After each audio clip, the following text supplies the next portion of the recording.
Well, joining us today is Dwin The Stoic, a Nigerian singer and songwriter and a performer celebrated for his genre-fluid sound and deeply emotional storytelling. With over 20 million streams across various platforms, his music has been featured in major Netflix and Disney Plus originals, while his creative collective, Sinclair Records, continues to shape a new wave of alternative African music, from intimate acoustic performances to scoring for film and even crafting original theme songs for brands. Dwin's artistry stretches across borders, resonating with audiences in Nigeria, Ghana, Kenya, and the wider diaspora. Welcome to Arise 360, Dwin. How are you doing? I'm good. How are you? I'm fine. I want to start off from the name. I remember when we first met, I think that was the first thing that stood out for me. Someone that has never, which I mean, I'm sure they must be sleeping under a rock if they haven't. Yeah. Where did that name come from? What was Dwin The Stoic? And in answering that, you're known for your emotionally rich, very intelligent, genre-fluid music, like I said in my introduction. Yeah. How did your journey into songwriting and storytelling begin? So your name and then your journey into singing and songwriting. So the name, I'd say first, Dwin is from my middle name, Edwin. And The Stoic, I think I'd heard the word Stoic in a song by Mumford & Sons, and I had liked the way it sounded, really. Yeah. But over time, I got even a bit more familiar with Stoic philosophy, and it's featured in a lot of my music, where things like accepting that, for example, that we're all going to die, or that love is, it comes, it goes, but you will still enjoy it if it comes again. Things like, concepts like this are very, core to Stoic philosophy, where it's like we know life and how it goes. It's up, it's down, but you get through it. You don't just dwell in any of the ups or downs. And with my songwriting, I'd say it's influenced by a lot of, I listened to different genres growing up. So my father, he played all sorts of music in the house. So everything from Beatles, a UK band, to the Oriental Brothers, a high life band based in Enugu. I was constantly just exposed to all kinds of music. And that helped me so that now I'm constantly creating music that I know is going to resonate with the audience regardless of genre. So talk to me about your journey, Dwin The Stoic. What was that experience for you, saying that, okay, this is what I want to spend the rest of my life doing, writing, performing, doing all of that, even also having your company as well. Yes. Talk to me about that journey. So I would say it started with just wanting to do this, right? And I'd been releasing music since my first album in 2018, while I kept a job. And I kept a job up until because you have to be practical. Pay the bills. and it was important to do that because I also gathered the necessary skills working in everything from tech to media to advertising, and those skills helped me in setting up the record label that we have now.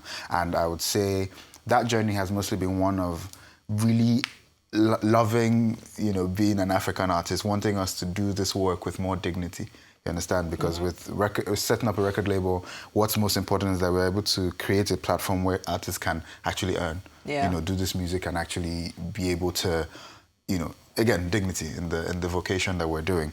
But I'd say the biggest part of this journey has been that through all the things that I was doing, when I worked in Zikoko, I worked at Tech Cabal, I worked at a bunch of different places, and then all of that knowledge of, for example, how I want to interact with the media, it's factored into how the company is run. Yeah. Because I think that one thing I noticed working on the other side was that with musicians or with these acts, With talent. You talk to them today, and in a year you can't. There's no chance of being able to access. talk to them. And I think that's not how you build an ecosystem, right? The artists who are from here should still talk to the people from here. That's how it should be. And so, and doing this across Africa is something that we're very intentional about at Sinclair Records. Is why the tour we're embarking on is going to be a Pan-African one. We're going to as many cities as we have fans in. Yeah, I'm going to come back to Sinclair Records, but I want to talk about your sound. And it's something that I noticed about you very early on. Your sound doesn't fit neatly into one genre. Do you intentionally avoid categorization, or is that fluidity just natural to you? Is it something that you just notice that, I can kind of do multiple things, so I'm just going to keep it going? Talk to me about that. It's actually a mix, because I think when I had to think of this, because throughout my career, it's been people meeting me and going, when they say, oh, he's an artist, and they go, oh, what genre do you do? And people want to quickly use that to know whether or not they want to keep talking to you. But I think one thing I figured was that all of the greats did all sorts of music, right? Michael Jackson, Beyonce, Prince. They always explored the range of their creativity, and that's something I intend to do, right? I think that as long as I can create music that can resonate with a crowd that loves high life, but also loves Afrobeats, but also loves piano ballads, I am able to do them well. And so my philosophy is why not, you know? So that's how it goes. And I think it's intentional, very intentional to remain an artist. Even as I was coming up and releasing music without any, you know, proper career in front of me, it was important that my fans never really knew what to expect. When a new song is coming from Dwin The Stoic, just enjoy it. Yeah. Don't think, okay, it's going to be a dancing song that I know. It might be. It might be a song you can sit and cry to. It might be a song you can play with your friends.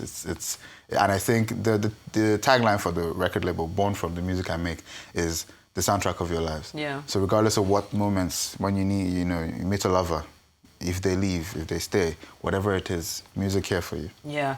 And let's talk about what you think alternative music is, how you think alternative music is evolving within the Nigerian and African context. And I say this because there's like a whole movement now, and it's interesting that you answered the question that way, because another person whose music I really like that kind of fits into that doesn't fit into any category is someone also called Dap the Contract. Interesting, because he had Dwin and Dap. You know, so talk to me about that. I think we're moving towards a place where, I mean, it's always been that way, but we're now being very aware of the power of the niche. Yes, right? That's what it is. Because with me now, I know that a lot of the confidence I have, a lot of my music going far has come from my fans being so into it that they tell other people about it. And they share, they do all the things, because it's always been about that you as a person can have influence, and a bunch of people enjoy your art so much that they are able to connect to it, share it, find new ways to use it in their own lives. Things like, for example, I'm constantly doing weddings because couples will say, you're our favorite person. Come, you're part of our love story. Come be at our events. And so these niches have given artists the confidence to then explore what they want without having to think, oh, if I do this song, the general market won't like it, and so I won't make money. When you know your niche is there for you and they respect the art you make, you're confident to, you know what, I'm going to put out this song how it is, just because I know my people will like it, and that's what matters. All right, then I want us to play just a short clip from one of his music videos, just in case you're wondering, what does Dwin The Stoic sound like? Let's have a listen and come back to this interview. Just a short one. Okay. And you said, when you, my baby, I go. And show, 'cause I go, yeah. 'Cause I go, yeah.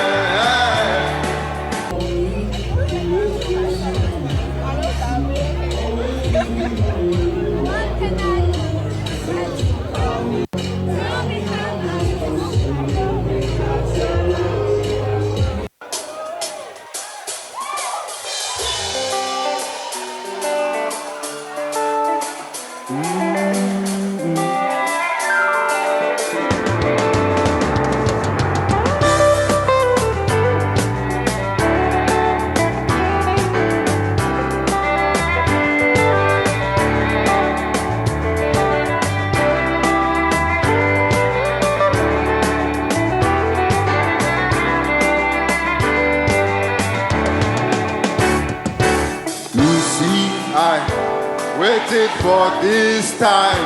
I've been hoping for someone like you. Hope you remember, I'm not doing this life without you, so hold on, 'cause baby, you know, yeah. Sing! I go nowhere, this your matter, oh, put me inside, and that's fine by me.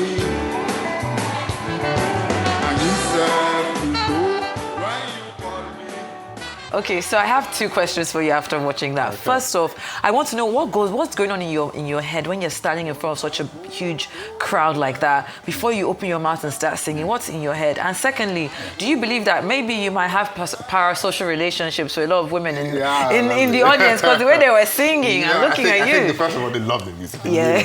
I say with being in front of a crowd like that, I think it's Early on, it was always like a very terrifying thing. I want to be in front of that many people and all of them kind of looking expectantly.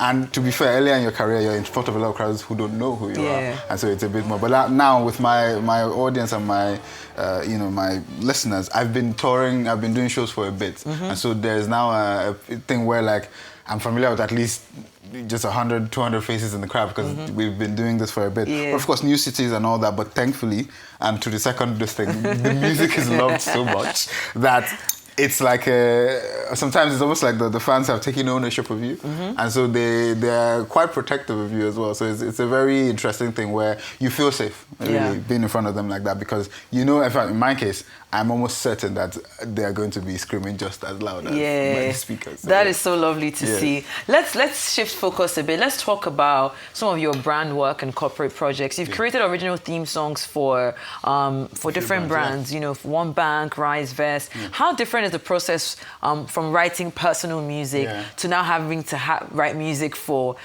brands like that? I try not to separate it too much because I think, and someone had made a tweet recently about hearing the One Bank this thing just in the wild and had gone, they were singing along, and that's a really hard thing to do in advertising. I think that's why I approach it differently, or quite the same to be fair, because I want to make a song that regardless of what's being sold to you. So for example, let's take it to the original songs. The story I'm telling you is maybe about love or grief or whatever, but I've made you an enjoyable song.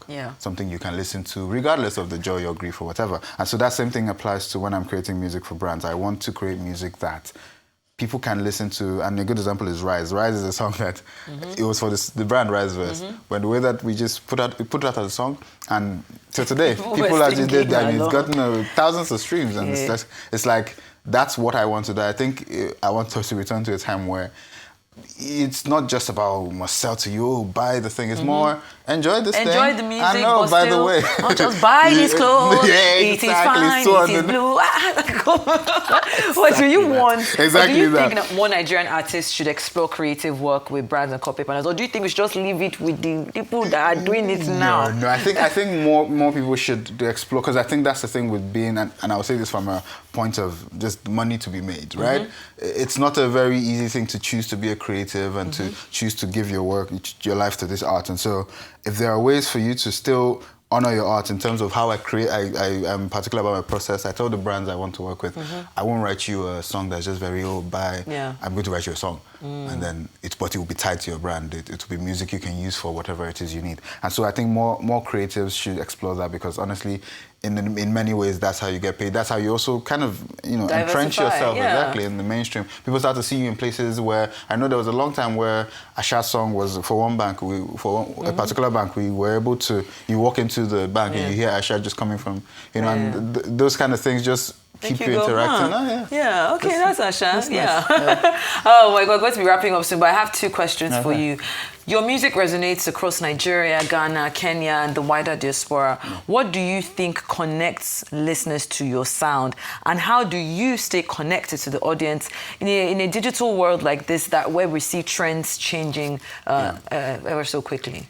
I would say, first, I'd say the thing that makes them connect is because I think I am particular about making human music that I think you don't need to be from here to relate to or to understand. It's more about what's being conveyed. Now, of course, there is a reason why a huge part of my audience is African, because I will tend to lean more towards my people, towards the people that look like me. And so, and with how I'm keeping track of this, I think, social media has been a blessing, right? I have my newsletter where I update my people monthly. I'm able to just, communicate with them directly on plans, like with the tour.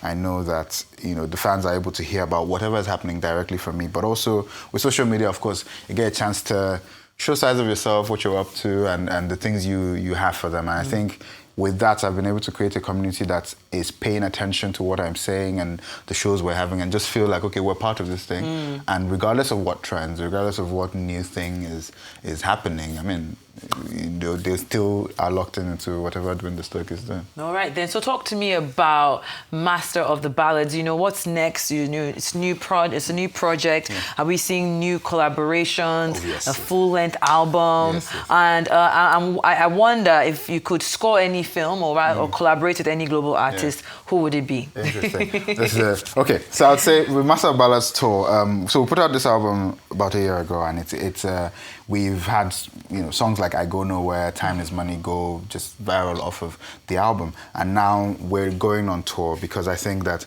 and this is important for the the trend that we have now is you release a project and then 4 or 5 months later it's on to the next thing, and I think that it's we don't enjoy music. I remember like back in the day, you would listen to a song for 6 months to a year, and then be so into. That's why a lot of legacy artists, older artists, tend to be able to shut down any shows because those songs we sat with them, we were in them very well, and so that's what I'm trying to do with this for my audience, where they get to, now they've listened to the album for about a year, now they get to sing it with me. We get to do it together, and then I am doing this intentionally across Africa, so that those places where I know, like, in fact, we're following data as well. So we're following the numbers. We know what cities our people are concentrated in, and I would say, in doing that, I would say the last question was around. No, I wanted to find out if there was any, if you could score any film or collaborate with any global artist, who would it be?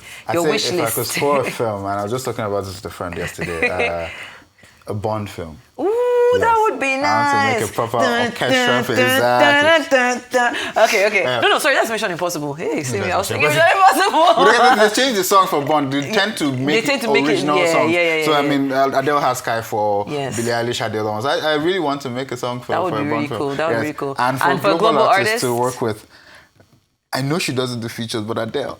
That would be I'd love lovely. to work You with never Adele. know. Exactly. Maybe Adele sees this. She's going to be into acting now. She does a new movie. Lovely. So hopefully I will. And I too want to explore a bit of acting next year. So hopefully. Okay. I love that for you. Right. Thank you so much for being on the show, Dwin The Stoic. I appreciate you, and congratulations on all the work that you're doing. Thank you. I'm looking forward to the tour. I hope I see you on the tour. I'm in Lagos on the 3rd of January. If you invite me, my brother, I will be there. I will be there. I'm in Abuja for the 5th of December, and I'm looking forward to it. Fantastic. Thank you so much more once again.